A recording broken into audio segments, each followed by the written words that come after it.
అందరికీ నమస్కారం. ఈరోజు కథ నిన్ను కోరి పార్ట్ 8. రచించిన వారు నళిని గారు. ఇక కథలోకి వెళ్తే, అలా సిరి ఆలోచనలతో ఎంతసేపు కూర్చున్నాడో తనకే తెలియకుండా ఆలోచనలతోనే గడిపేశాడు. ఇంతలో వంశీ అని సుశీల పిలవడంతో ఆలోచనల నుండి బయటకు వచ్చి, వస్తున్నా అత్తయ్య అంటూ, బంగారం నీ లెటర్ ఎన్నిసార్లు చదివినా తనివి తీరడం లేదు అనుకుంటూ ఆ లెటర్ మడిచి పాకెట్లో పెట్టుకుంటాడు. లోపలికి వెళ్ళిన వంశీతో, వచ్చిన దగ్గర నుండి ఏమీ తినలేదు, ఎప్పుడూ ఆ మొక్కల దగ్గరే కూర్చుంటావు, రా డిన్నర్ చేద్దాం అంటుంది సుశీల. మావయ్య వచ్చారా అత్తయ్య? హా వంశీ వచ్చారు, ఫ్రెష్ అవ్వడానికి వెళ్ళారు. పద, ఈరోజు నీకు ఇష్టమని బిర్యానీ చేశాను. థ్యాంక్స్ అత్తయ్య. అదేంటి వంశీ కొత్తగా థ్యాంక్స్ అంటున్నావు? లేదత్తయ్య, నాకేమిష్టమో అన్నీ నీకు తెలుసు. నేను అడగకముందే అవి నాకు ఇస్తావు, దానికి థ్యాంక్స్ కూడా సరిపోదత్తయ్య. ఏంటి వంశీ కొత్తగా మాట్లాడుతున్నావు? హా అవును, నీకు కావాల్సింది ఏదైనా నాకు తెలుస్తుంది అని వింతగా కళ్ళు తిప్పుతూ అంది. సుశీల అంది వంశీకి అర్థం కాక, ఏంటి అని అడగబోతుంటే, అయినా నువ్వు సంతోషంగా ఉండడమే నాకు కావాలి. సరే పద, తింటూ మాట్లాడుకోవచ్చు అని తొందర చేసి వంశీని తీసుకువెళ్ళింది సుశీల. అందరూ భోజనానికి కూర్చుంటారు. వంశీ చాలా హ్యాపీగా ఉంటాడు. అది గమనించిన వాళ్ళ మావయ్య, ఏంటి వంశీ వాళ్ళ చాలా సంతోషంగా ఉన్నట్టున్నావు అన్నారు.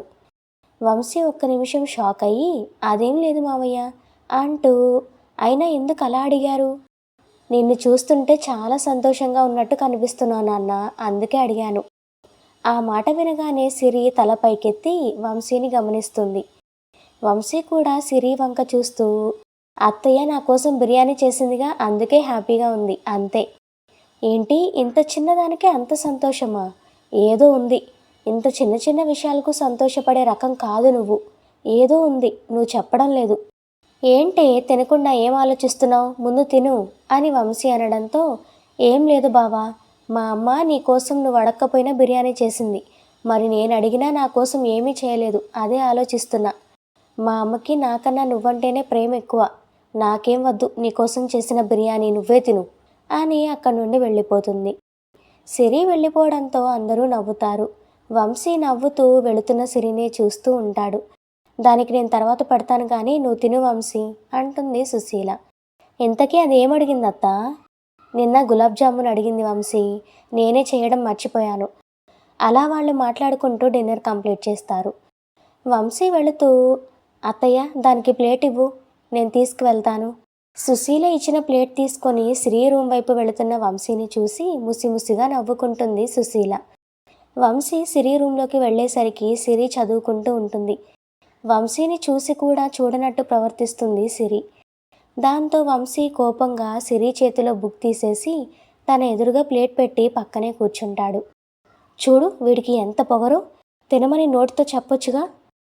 అది వంశీకి అర్థమయ్యి తిను అన్నట్టు కళ్ళతో చూపిస్తాడు. ఇంకా తినకపోతే ఊరుకోడని కోపంతో గబగబా తినేసరికి పొలమారుతుంది. మంచినీళ్లు ఇస్తూ నెత్తిమీద కొట్టి, అదెక్కడికి పారిపోదు కానీ నిదానంగా తిను అని చెప్తాడు. తినడం పూర్తి చేసి, బావా ఇంక బుక్ ఇవ్వు అంటుంది సిరి. చదివింది చాలే కానీ ఇంక పడుకో అని వెళ్ళబోతున్న వంశీని బావా అని పిలిచింది సిరి. వంశీ వెనక్కి తిరిగి ఏంటి అన్నట్టు కళ్ళెగరేశాడు. మరీ అని ఆగిపోతే, చెప్పు అని వంశీ అనడంతో, నువ్వు ఈరోజు ఎందుకు ఇంత హ్యాపీగా ఉన్నావు అని అడిగేసింది. దాంతో వంశీకి నవ్వు వచ్చింది, కానీ అది బయటపడనీయకుండా, హా ఏంటి అన్నాడు సీరియస్గా ఫేస్ పెట్టి. కంగారుగా నవ్వి, ఏం లేదు గుడ్ నైట్ అని చటుక్కున కళ్ళు మూసుకొని పడుకుంది. అది చూసి చిన్నగా నవ్వి డోర్ వేసి వెళ్ళాడు. వంశీ వెళ్ళిన తర్వాత లేచి కూర్చొని, బావ ఇంత హ్యాపీగా ఉండడానికి కారణం ఏంటి అని ఆలోచిస్తూ ఉండగా సడన్గా ఏదో గుర్తు వచ్చినట్టు, కొంపతీసి ఎవరైనా అమ్మాయి ప్రపోజ్ చేసిందా, బావ ఒప్పుకున్నాడా, అసలేమైంది, హా ఇప్పుడు ఎలా, ఏం చేయాలి అని ఆలోచిస్తూ కాలేజ్లో వాళ్ళు మాట్లాడింది గుర్తు వచ్చి, అమ్మయ్య వాళ్ళ మాటల్ని బట్టి చూస్తే బావ ఎవరికి పడ్డు, కానీ నా జాగ్రత్తలో నేను ఉండాలి, ఎందుకంటే ఎప్పుడో ఒకప్పుడు ఎవరినైనా పెళ్లి చేసుకోక తప్పదని బావ ఎవరికైనా ఓకే చెప్పి కమిటైపోతే, అమ్మో అలా జరగకూడదు, సో జాగ్రత్తగా ఉండాలి అన్న ఆలోచనలతో ఎప్పటికో నిద్రపోయింది. ఇక్కడ వంశీ పరిస్థితి కూడా అలానే ఉంది. ఎంతసేపటికి ఆలోచనలతో నిద్ర పట్టడం లేదు. లెటర్లో మాటలే మళ్ళీ మళ్ళీ గుర్తుకు వస్తున్నాయి. దాంతో అతని పెదవుల మీద చిరునవ్వు వెలిసింది. ఇక ఎంతసేపటికి నిద్ర పట్టక లేచి కిటికీ దగ్గర నిలబడి బయట వెన్నెలని చూస్తూ ఉండిపోయాడు. తర్వాత రోజు కాలేజ్కి వెళ్ళడానికి రెడీ అయ్యారు ఇద్దరు. సిరి కిందకి వచ్చి టిఫిన్ వద్దని పాలు తాగుతూ కూర్చుంది. ఇంతలో హుషారుగా కిందకి వస్తున్నాడు వంశీ. అతని ఫేస్ ఏదో తెలియని వెలుగుతో నిండి ఉంది. బహుశా అది ప్రేమతో కూడిన ప్రశాంతత కావచ్చు. సిరి అతన్నే గమనిస్తూ ఉంది.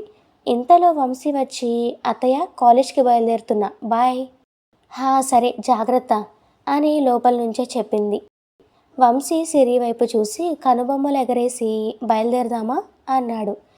దాంతో సిరికి పొలమారి దగ్గుతూ పాలు తాగడం కంప్లీట్ చేసి సరే అని నుంచుంది.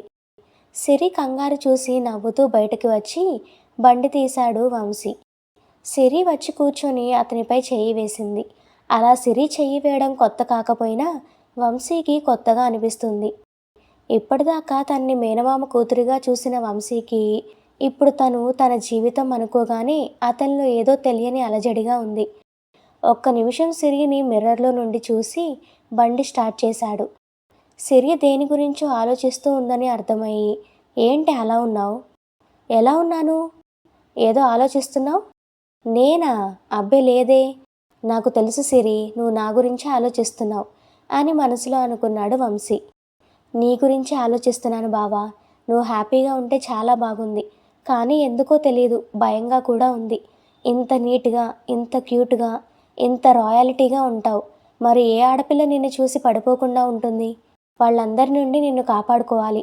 అలా చేయాలి అంటే నేను నీకు నా మనసులో మాట చెప్పాలి. కానీ చెప్పడానికి నాకు ధైర్యం చాలడం లేదు. చిన్నప్పటి నుండి నీతో ఎన్నోసార్లు గొడవ పడ్డాను. ఎన్నోసార్లు నీ దగ్గర మొండి పట్టుతో నాకు కావలసినవి సాధించుకున్నాను. ఎన్నో విషయాల గురించి నీ దగ్గర మాట్లాడి ఉంటాను. కానీ ఎంతో ముఖ్యమైన నా ప్రేమ గురించి చెప్పాల్సినప్పుడు నీ ఎదురుగా నిలబడి మాట్లాడలేకపోతున్నా. నోరు విప్పి చెప్పాల్సినప్పుడు మాటలు వెతుక్కుంటున్నాను. నువ్వేమంటావో అని భయం నన్ను ముందడుగు వేయనివ్వడం లేదు. అలా అని నీకు ఇంకొకరు దగ్గర అయితే నేను చూడలేను. అందుకే నా మనసులో మాట నేను నీకు చెప్పగలిగే వరకు నువ్వెవరికీ దగ్గర కాకూడదు అని అనుకుంటూ ఉండగానే కాలేజ్కి వచ్చేశారు.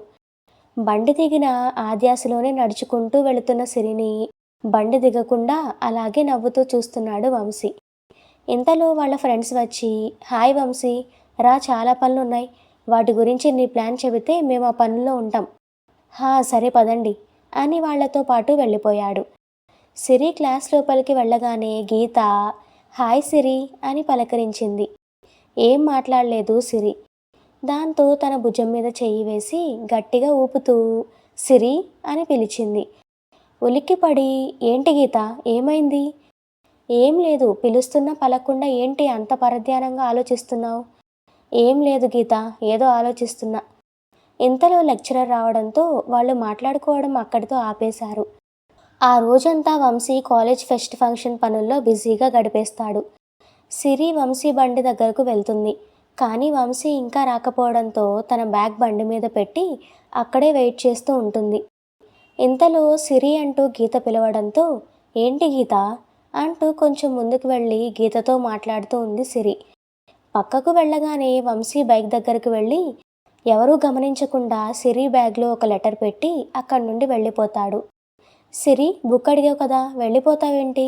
ఇదిగో త్వరగా కంప్లీట్ చేయి. మళ్ళీ నెక్స్ట్ వీక్ నుండి సెమిస్టర్ ఎగ్జామ్స్ కదా, బాగా ప్రిపేర్ అవ్వాలి. అసలే నాకు భయంగా ఉంది. వీళ్ళిలా మాట్లాడుకుంటూ ఉండగానే దూరం నుండి వంశీ రావడం గమనించి, సరే గీత, ఇంక నువ్వు వెళ్ళు, నేను రేపు ఇచ్చేస్తానులే బుక్. సిరి, రా త్వరగా వెళ్దాం అని పిలిచాడు వంశీ. దారిలో వంశీ రెస్టారెంట్ దగ్గర బండి ఆపి సిరిని రా అని పిలిచి లోపలికి వెళ్ళాడు. సిరికి ఏమీ అర్థం కాక వంశీ వెనకాలే వెళ్ళింది.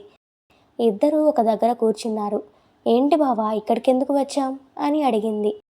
1 మినిట్ అని తను లేచి వెళ్ళి ఏదో ఆర్డర్ ఇచ్చి వచ్చి ఫోన్ చూసుకుంటూ కూర్చున్నాడు వంశీ. ఏం చేస్తున్నాడో అర్థం కాక వంశీనే చూస్తూ కూర్చుంది సిరి. కాసేపటికి ఆర్డర్ వచ్చింది. దాంట్లో గులాబ్ జామున్, ఐస్ క్రీమ్ ఉన్నాయి. అది చూసి సిరి ఏంటిది అని అడిగింది. నీకు తెలీదా అన్నాడు ఫోన్లో నుండి తల పక్కకి తిప్పకుండా. హా, ఏంటి వీడు, నేను అడగకుండానే తీసుకువచ్చాడు. నాకు నచ్చింది ఆర్డర్ చేశాడు. ఏమైంది బావకి ఈరోజు అనుకుంటూ ఉండగా, ఏంటి ఎందుకు తీసుకొచ్చానో చెప్తే కానీ తినవా, తిను. దాంతో సిరి, అమ్మో వీడు మామూలుడు కాదు, వీడికన్నీ తెలిసిపోతాయి అని గులాబ్ జామున్ తినబోతూ ఉంటే, దాంతోపాటు ఐస్ క్రీమ్ కూడా కలిపి తిను, టేస్ట్ బాగుంటుంది అన్నాడు వంశీ. ఏంటి అంది సిరి. హా, నువ్వు విన్నది కరెక్టే. వీడు తలపైకెత్తకుండానే అన్నీ చూస్తున్నాడు, వీడికి ఒళ్ళంతా కళ్ళే అని అనుకుంటూ తినడం స్టార్ట్ చేసింది. నిజమే, చాలా బాగుంది అనుకుంటూ, బావా నువ్వు తినవు కదా, మరి ఇలాంటి వాటి గురించి నీకెలా తెలుసు? దాంతో వంశీ తల కొంచెం పైకెత్తి కళ్ళతో తిను అని చూపించాడు. ఇంతలో వంశీ ఫ్రెండ్స్ అక్కడికి రావడంతో వాళ్ళ దగ్గరకు వెళ్ళాడు. ఓహో, వీళ్ళ కోసం తీసుకువచ్చాడా, నేను ఇంకా ఏదో ఊహించుకున్నాను అని తింటూ కూర్చుంది. వాళ్లతో మాట్లాడుతూనే సిరిని చూస్తూ ఉన్నాడు వంశీ. సిరి నెమ్మదిగా తిని అటు ఇటు చూస్తూ కూర్చుంది. సిరి తినడం పూర్తయిపోవడం గమనించి వంశీ వాళ్ళ ఫ్రెండ్స్ దగ్గర నుండి వచ్చేసి, రా వెళ్దాం అంటూ సిరితో కలిసి ఇంటికి వెళ్ళిపోతారు. ఇంటికి వెళ్ళగానే సుశీల, గులాబ్ జామ్ చేశాను తిను సిరి అంటూ బౌల్ తీసుకువచ్చి ఇస్తుంది. ఇప్పుడే తిన్నానమ్మా, బావ రెస్టారెంట్కి తీసుకువెళ్ళాడు, తర్వాత తింటానులే అమ్మా అంటూ తన రూమ్కి వెళ్ళి ఫ్రెష్ అయ్యి బ్యాగ్ ఓపెన్ చేస్తుంది. బ్యాగ్ ఓపెన్ చేయగానే అందులో కనిపించిన లెటర్ చూడగానే షాక్ అయ్యి, నేనంత చెప్పాక కూడా మళ్ళీ లెటర్ రాశాడా అనుకుంటూ లెటర్ ఓపెన్ చేస్తుంది. హాయ్ సిరి, ఏంటి వీడు మళ్ళీ లెటర్ రాయడు అనుకున్నావా? నిన్న నువ్వు ఇచ్చిన షాక్ నుండి కోలుకొని లెటర్ రాయడానికి కొంచెం టైం పట్టింది, అంతేకాని నిన్ను వదిలేశానని ఎలా అనుకున్నావు? నువ్వు నా లైఫ్లో లవర్లా ఉండకపోతే ఒక ఫ్రెండ్గా ఉండు. ఏదో ఒక రిలేషన్షిప్తో నువ్వు నాతో ఉండాలి, అంతేకాని నిన్ను నేను దూరం చేసుకోలేను. అయినా ఇప్పుడు ఏమైంది? నువ్వు మీ బావని ఇష్టపడుతున్నావు, అది మీ బావకి చెప్పలేకపోతున్నావు, అంతే కదా. నువ్వెందులోనూ ఓడిపోవడానికి నేను ఒప్పుకోను, అందుకే నేను నీకు హెల్ప్ చేస్తాను. మీ బావకి ప్రపోజ్ చేయడానికి నేను హెల్ప్ చేస్తాను. అయినా నీలాంటి అమ్మాయి ప్రపోజ్ చేస్తే ఎవరు మాత్రం కాదంటారు? మీ బావని ఎలా ఇంప్రెస్ చేయాలో నేను హెల్ప్ చేస్తాను. ఎంతైనా నేను అబ్బాయిని కదా, ఒక అబ్బాయికి అమ్మాయిలు ఎలా ఉంటే నచ్చుతారో నేను నీకు చెప్తా ఉంటాను. నువ్వు మీ బావని ఇంప్రెస్ చేస్తూ ఉండు. ఇక నుండి మనమిద్దరం ఫ్రెండ్స్. బాయ్ సిరి. లెటర్ చదివిన సిరి, వీడు నిజంగానే నాకు హెల్ప్ చేయాలనుకుంటున్నాడా, లేకపోతే హెల్ప్ చేస్తున్నట్టు నటించి నాకు దగ్గర అవ్వాలి అనుకుంటున్నాడా? సరేలే, ఎలాగో లెటర్ వల్లనే కదా, డైరెక్ట్గా కలవడం ఉండదు కాబట్టి నచ్చితే ఫాలో అవుతాను, లేకపోతే వదిలేస్తాను అని లెటర్ పక్కన పెట్టి చదువుకోవడంలో మునిగిపోయింది. కాసేపటికి అందరూ డిన్నర్కి కూర్చుంటూ ఉండగా సిరి కనబడక, సిరి ఏదత్తయ్య అని అడిగాడు వంశీ. చదువుకుంటుంది వంశీ, నేను వెళ్ళి పిలుచుకొస్తాను. నేను వెళ్ళి పిలుస్తానులే అత్తయ్య అని సిరి రూమ్కి వెళ్ళాడు వంశీ. వంశీ వచ్చేసరికి సీరియస్గా చదువుతూ ఉంది సిరి. దాంతో వంశీ, సిరి భోజనం టైం అయిందిరా. వంశీ పిలుపుతో, హా వస్తున్నా బావా, ఒక 5 minutes అంది. ఎగ్జామ్స్ వస్తున్నాయి, పైగా రేపు గీతకి నోట్స్ ఇచ్చేయాలి అంది. తర్వాత చదువుకుందు కానీ నేను హెల్ప్ చేస్తానులే, రా. అత్తయ్య మావయ్య వెయిట్ చేస్తున్నారు. నిజంగా నువ్వు హెల్ప్ చేస్తావా? థ్యాంక్స్ బావా అని బుక్ మూసి వెళ్ళింది. భోజనం చేసి సిరి తన గదిలోకి వెళ్ళిపోతుంది. వంశీ వాళ్ళ మావయ్యతో మాట్లాడుతూ కూర్చుంటాడు. కాసేపటికి సిరి బయటకు వచ్చి చూసేసరికి వంశీ వెంకటరామయ్యతో మాట్లాడుతూ ఉంటాడు. దాంతో వాళ్ళని డిస్టర్బ్ చేయకుండా వెళ్ళిపోతుంది. కాసేపటికి వంశీ బుక్ తీసుకొని సిరి రూమ్కి వెళ్తాడు. అమ్మయ్య వచ్చావా, నీకోసమే చూస్తున్నా బావా, నాకు కొన్ని డౌట్లున్నాయి అని తనకు తెలియనివి అడిగి తెలుసుకుంది. వంశీ కూడా సిరికి చెప్తూనే తను చదువుకుంటూ ఉన్నాడు. అలా వాళ్ళు చదువుతూ చాలాసేపు ఉండిపోయారు. స్టోరీ ఇంకా కొనసాగుతుంది. నెక్స్ట్ పార్ట్ కావాలి అంటే వీడియోని తప్పకుండా లైక్ చేసి కామెంట్ చేయండి. అలాగే మన ఛానల్ని సబ్స్క్రైబ్ చేసుకోండి. Thank you for listening.